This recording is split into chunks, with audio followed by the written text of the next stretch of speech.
ناظرین السلام علیکم۔ آپ نے سنا ہے کہ جنرل فیض حمید جو کہ پہلے ڈی جی سی تھے، پھر ڈی جی آئی ہوئے، اس کے بعد کور کمانڈر پشاور بھیجا گیا، اس کے بعد میرا خیال ہے بھاولپور یا بھاول نگر ان کو بھیج دیا گیا تھا۔ پچھلے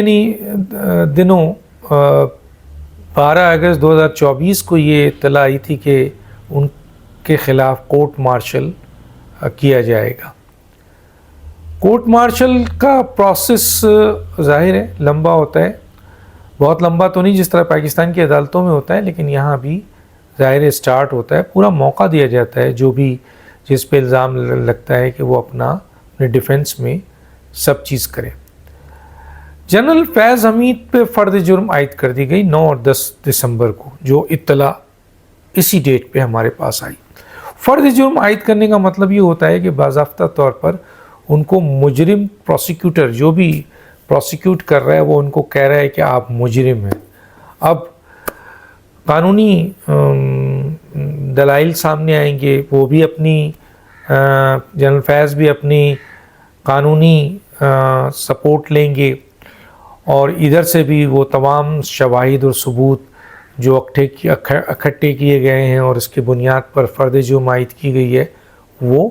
ان کے سامنے رکھی جائے گی۔ ہم جنرل فیض حمید کو 3 حصوں میں توڑ دیتے ہیں ان کے اس پورے عمل کو۔ پہلا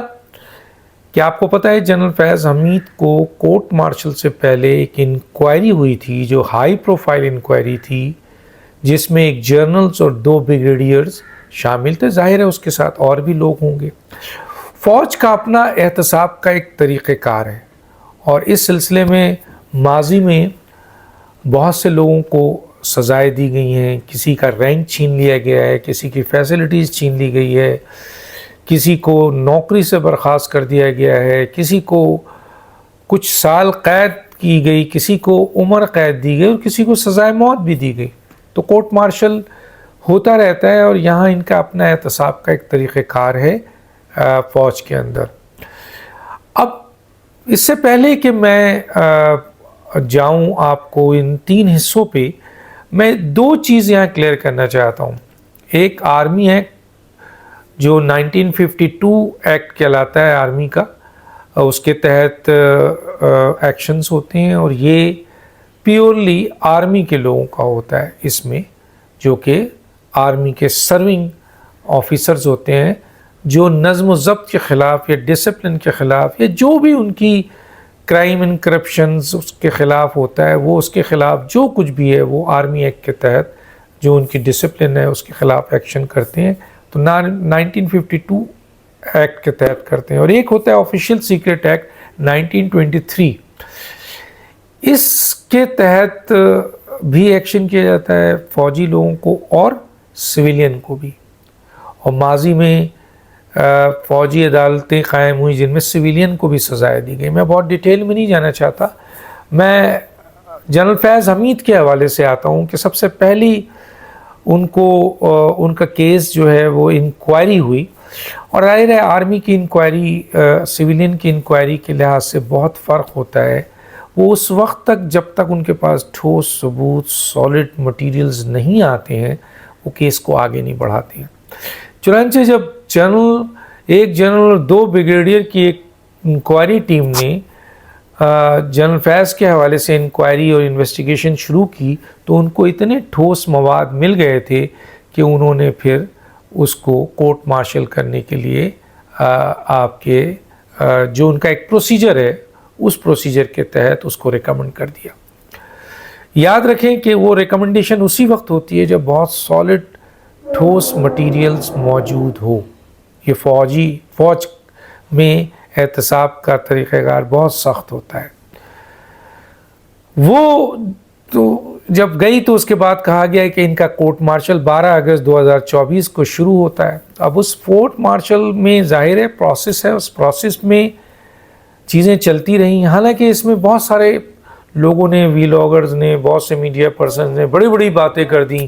کہ ان کو بس سزا ٹیبل پہ رکھی ہے اور سائن کرنے والے ہیں آرمی چیف اور یہ سب، تو وہ سب بیکار باتیں تھیں۔ اصل بات اب یہ ہے کہ 12 اگست 2024 کو جو کورٹ مارشل اسٹارٹ کیا گیا اس پہ فرد جرم عائد کرنی تھی، اور فرد جرم عائد کرنا بہت ضروری ہوتا ہے، آپ کو پتہ ہے۔ تو فرد جرم عائد کی گئی 9 اور 10 دسمبر کو۔ اب ان پر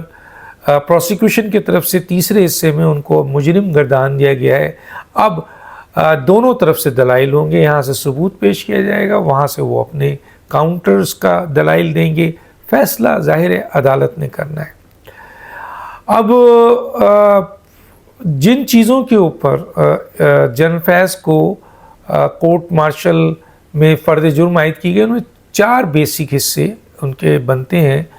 ایک تو یہ ہے کہ جی آفیشیل سیکرٹ ایکٹ کے تحت جو ملک کے خلاف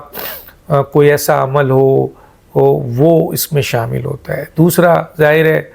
کہ ان کے آرمی ایکٹ کے حوالے سے ان کی نظم و ضبط میں جو خلاف ورزی ہوئی ہے وہ اس میں شامل ہوگی، میں ڈیٹیل میں نہیں جانا چاہتا۔ تیسرا یہ ہے کہ ان کے اختیارات تھے اس کا انہوں نے ناجائز استعمال کیا تھا اور ناجائز لوگوں کو سزائیں مثلا ایکشن اس پہ لیا تھا۔ یہ ساری چیزوں کے ساتھ ساتھ یہ انویسٹیگیشن بھی ہو رہی ہے کہ کیونکہ بہت ہی امپورٹنٹ اس میں ایک فیکٹرز یہ ہے کہ جی سیاسی چیزوں میں وہ انوالو ہوئے جنرل فیض، اور اس انوالومنٹ میں انہوں نے ایسے عمل کیے جو کہ آرمی ایکٹ کے خلاف تھا، جو کہ آفیشیل سیکرٹ ایکٹ کے خلاف تھا۔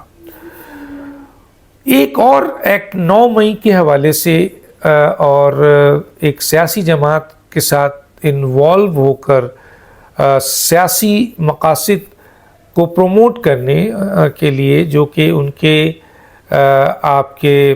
عہدے کے حوالے سے یا ان کی جو آرمی میں جو پوزیشنز ہے اس کے حوالے سے وہ اگینسٹ تھا، کیونکہ اس میں بہت ہی آپ کے ایسے حالات پیدا ہوئے جس میں دہشت گردی ہے، جس میں آپ کے مثلا کیا کہنا چاہیے اس کے اوپر کہ ایسے حالات پیدا کیے گئے جو پولیٹیکل انریسٹ ہوا، ملک کو انریسٹ ہوا، اور آپ کے کافی ڈسٹربنس پیدا ہوئی جس سے ملک کی نیشنل انٹرسٹ کو نقصان پہنچنے کے حالات پیدا ہوئے۔ تو یہ ساری چیزیں بھی انویسٹیگیشنز کا حصہ ہیں، اور